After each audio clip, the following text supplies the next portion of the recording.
All right, guys, this is Chapter 10, Criminal Justice 4365. Chapter 10 is on terrorism. Let's look at some of the learning objectives for Chapter 10. We'll outline the key historical events in the development of terrorism. We'll clarify the reasons behind the complexity of defining terrorism. We'll try to explain the different goals of those involved in terrorism. We'll describe the prevalence around the world of terrorism. And then finally, we'll explore the responses to terrorists and terrorism around the world. A little bit of a historical background. Terrorism has ancient lineage. It was used as a tool by groups trying to terrorize a population or to overthrow a regime. And examples include over history the Romans, the thugs, and the assassins, which are all listed in the textbook under Chapter 10 and kind of give some description of that historical background. Terrorism is usually done through military means or in a more clandestine fashion. It was the partial success of early terrorism groups that has influenced the development of modern terrorist groups today. Let's try to define terrorism. The United Nations has struggled with defining terrorism because as some see the acts as criminal, others see it as for the greater good. One man's terrorist is another man's freedom fighter, in other words. It's difficult to define because the meaning of terms change over time. In the future, will actions of hate groups, street gangs, labor unions, and the like be characterized as terrorism? Title 22 of the U.S. Federal Code, Section 2566F, D2 defines terrorism as the premeditated, politically motivated violence perpetrated against non-combatant targets by subnational groups or clandestine agents. The two general types of terrorism are domestic terrorism. This involves persons or groups committing a terrorist act or acts in their own country, having some domestic agenda as the goal. An example is the 1995 bombing of the federal building in Oklahoma City, Oklahoma by Timothy McVeigh and his associates, who attacked in large part as an act of war against the federal government in general.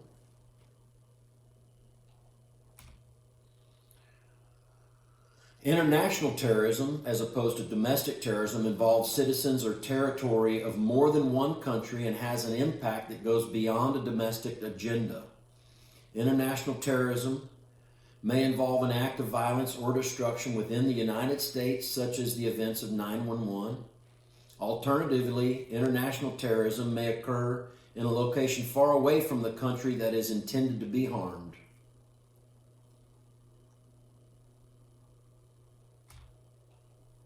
Examples of international terrorism include the 1998 attack on the U.S. Embassy in Nairobi, Kenya, where 291 people were killed, and the 2000 attack of the USS Cole in Aden, Yemen, killing 17 U.S. sailors. The goal of terrorism also difficult to describe or define because some groups have multiple causes or purposes for their existence, while other groups don't seem to have a clear understanding of the purpose of their acts altogether. There are three categories or goals of terrorism that you need to understand. There's revolutionary terrorism, there's state-sponsored terrorism, and finally religious terrorism.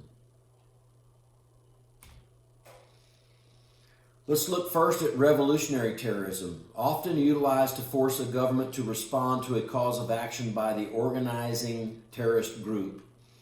The cause becomes a revolution, destabilizing a government and or a occupation force.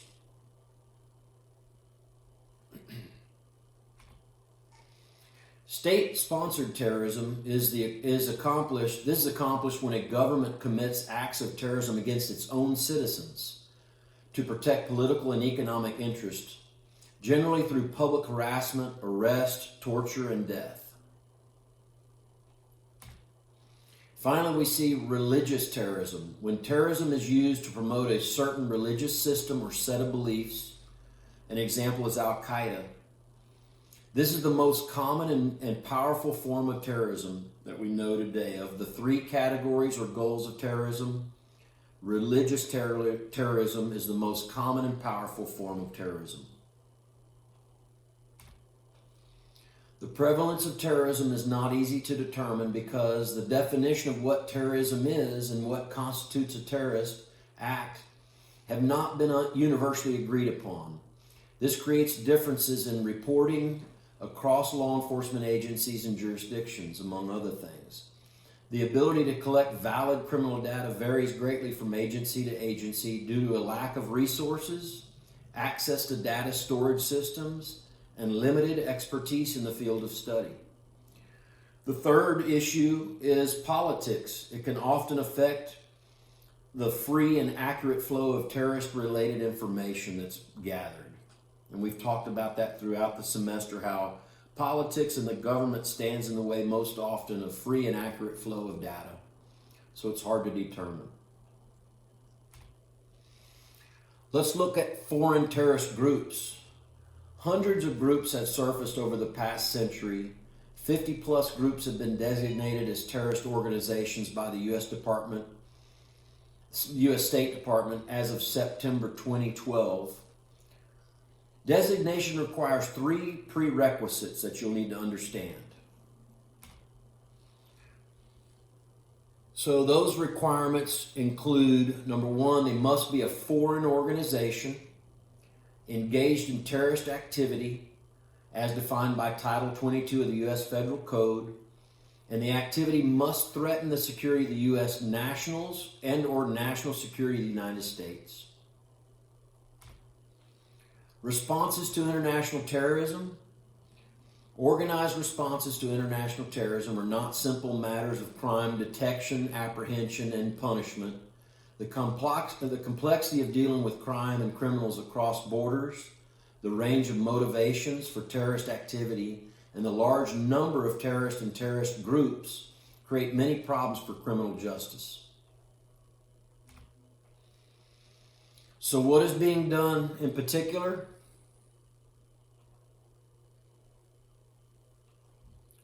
We have foreign policy.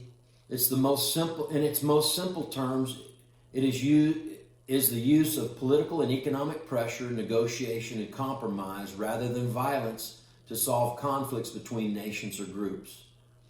Not always very effective, and in some cases has actually instigated further harm through foreign policy. We've also seen international cooperation strategies. This is often due to efforts by the United Nations. These treaties provide the general framework for cooperation. Military and police detection and apprehension strategies. Following terrorist attacks, public expectation is for the government to take strong measures to prevent further incidents. Thus, detection and apprehension strategies are at the heart of anti-terrorist activity because, in general, the use of military agencies to deal with international terrorist acts is unacceptable in democratic governments. We don't just grab our military at any given moment and pursue these issues. It's a well thought out over a course of time where we'll deploy military and police for these strategies.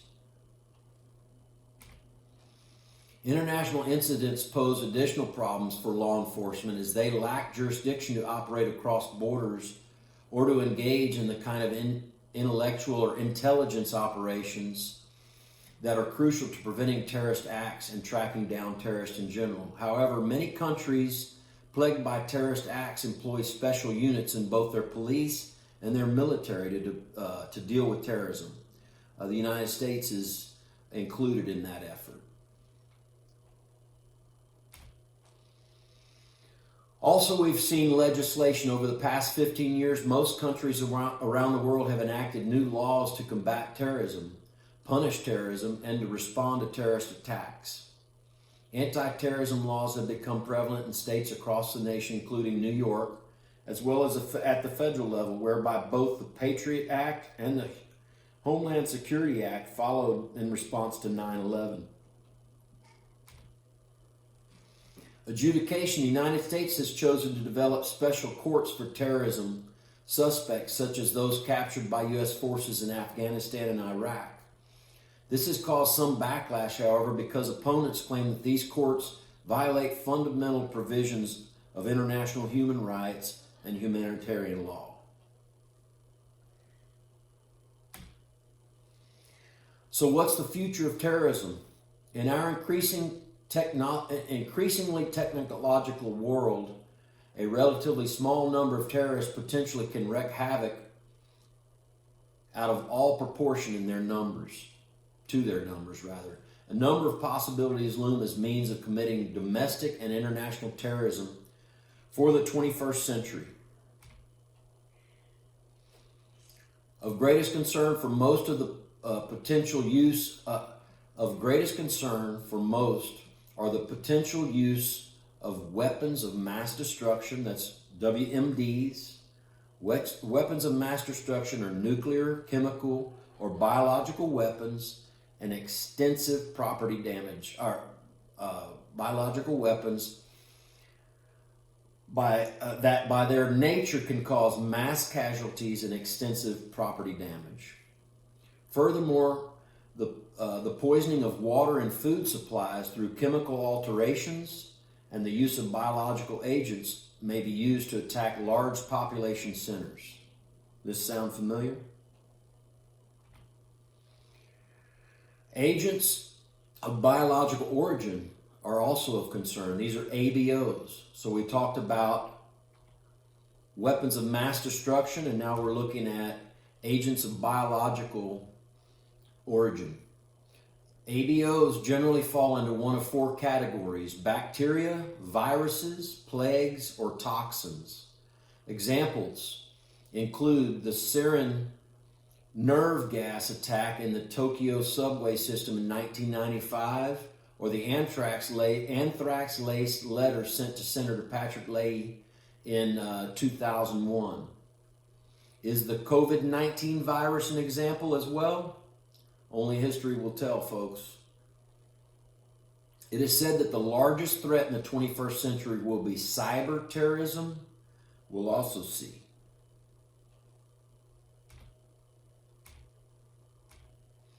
That's all of chapter 10, folks. We'll cover chapter 11 here shortly.